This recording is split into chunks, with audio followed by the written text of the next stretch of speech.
महाराष्ट्र राज्याचे उपमुख्यमंत्री एकनाथ शिंदे शिवसेना पक्ष या पक्षाचे सचिव भाऊसाहेब चौधरी यांनी परतीच्या पावसात झालेल्या नुकसानीची चांदवड तालुक्यात नारायणगाव येथे दिनांक 28 सप्टेंबर 2025 रोजी दुपारी 3 वाजता केली पाहणी।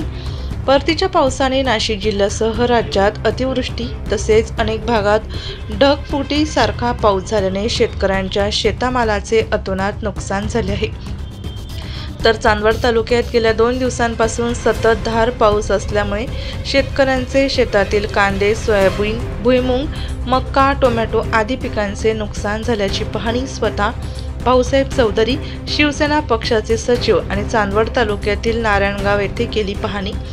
त्याचप्रमाणे भाडगाव ते वडाळीभोई या रस्त्यावरील नारायणगाव येथील पुलाचे काम अत्यंत खराब असल्यामुळे नदी नाल्याला येणारा पूर हा वाहत असल्यामुळे शाळेतील मुले व नागरिकांना जाण्यास अडचण येत आहे, अशी तेथील नागरिकांनी शिवसेना पक्षाचे सचिव भाऊसाहेब चौधरी यांच्याजवळ व्यथा मांडली।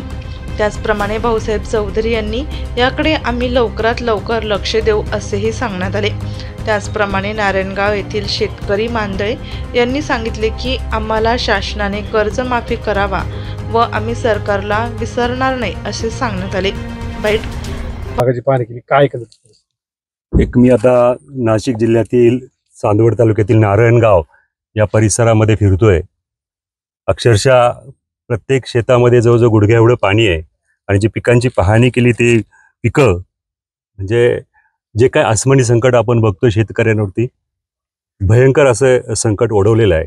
या संकटामधून या शेतकऱ्यांना दिलासा देण्याची गरज आहे। शासनाच्या वतीने जी काही मदत आहे माननीय एकनाथजी शिंदे साहेब आमचे नेते उपमुख्यमंत्री यांच्याकडे हा अहवाल या संपूर्ण तालुक्याचा विधानसभेचा मी देणार आहे आणि जास्तीत जास्त मदत ह्या शेतकऱ्यांना कशी मिळेल याच्यातून शेतकरी कसा सावरला जाईल।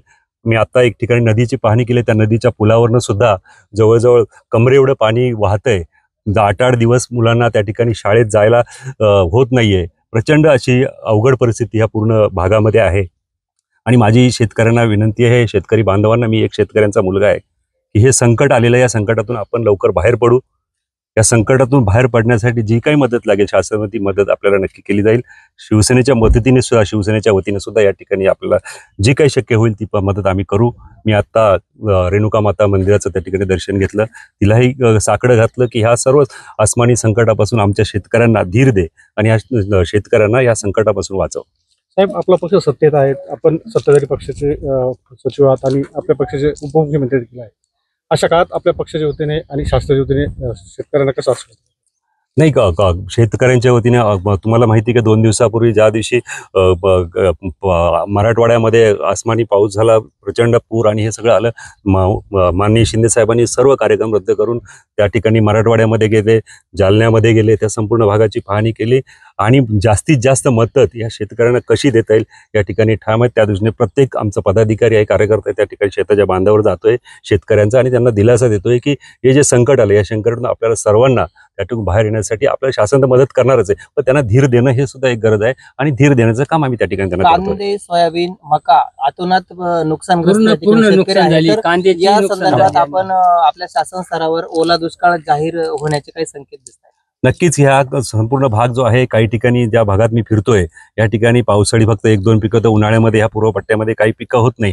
ही जी पिकं आहेत ह्या पिकावरती त्यांचं वर्षभराचं कुटुंब चालतं, त्यांचे एक औषध पाण्याचा खर्च बाकी जे काय आहे त्या सर्व ह्या 2-4 महिन्याचा जो कालावधी असतो पिकांचा त्याच्यावरती चालतं आणि त्याच्यानंतर हे वर्षभर त्याच्यावरती त्यांना सहन हे सगळं करावं लागतं। मला ह्या सगळी जाण आहे की जास्तीत जास्त मदत कशी शेतकऱ्यांना या तालुक्यामध्ये या विधानसभेत मिळेल त्यासाठी प्रयत्न करणार। शासन स्तरावर जे पाण्याचे जे आपण पर्जन्य यंत्र म्हणतो, तालुक्यात अनेक ठिकाणी ते कार्यरत नाहीये आणि त्याच ठिकाणी कार्यरत नसल्यामुळे ते पाऊस झालाच नाही असं दाखवून शासन दरबारी पण शेतकऱ्यांची फसवणूक होते।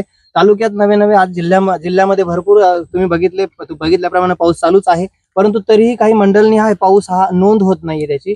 यावर पण काही ऍक्शन होईल का? नाही, जे अधिकारी आहे त्यांच्याकडे ती यंत्रणा आहे, ते अधिकारी जर त्याचा वापर करत नसतील आणि शेतकऱ्यांपर्यंत माहिती पोहोचवत नसेल त्याचा सुद्धा अहवाल देऊन त्यांच्यावरती सुद्धा योग्य ती कार्यवाही केली जाईल। साहेब, आपण आज पाहणी केली, जी तीव्रता आहे याचा अहवाल जो आपण तो शासन स्तरावर आणि उपमुख्यमंत्री साहेबांपर्यंत पोहोचवा। नक्कीच हा संपूर्ण ज्या ठिकाणी मी आज दिवसभरामध्ये पाहणी करतो याचा संपूर्ण अहवाल मी माननीय उपमुख्यमंत्री एकनाथ शिंदे साहेब यांना देणार आहे आणि ह्या शेतकऱ्यांना जास्तीत जास्त कशी मदत करता येईल त्यासाठी प्रयत्न करणार आहे. आणि माननीय शिंदे साहेबांना सुद्धा मी विनंती करणार आहे की ह्या नाशिक जिल्ह्यातील हा ग्रामीण पट्टा जो आहे, जो पूर्व पट्टा, या ठिकाणी हे 3-4 महिन्याच्या शेतीवरती हे शेतकरी आपलं वर्षभराचं हे करत असतात, तर त्या ठिकाणी आपण सुद्धा भेट द्यावी, आम्ही सुद्धा विनंती करतोय. आणि शिंदे साहेबांनी आता शेवट आता आमची नुकसान तर झाली पण आणि आम्हाला कर्जमाफी पण द्यावा. आता आमचं काही तनमन याच्यावर राहिलं नाही. आता आम्ही बुडवल्यासारखे, जसं पाण्यानं बुडवलं तसं सरकारनं बुडवलं नाही पाहिजे असं आमची विनंती आहे शिंदे साहेबाला, फडणवीस साहेबाला. आणि अजित पवार जर मागं सरकत असले तर असं करू नका म्हणा, विनंती करतोय अजित पवारांना, माझी विनंती आहे.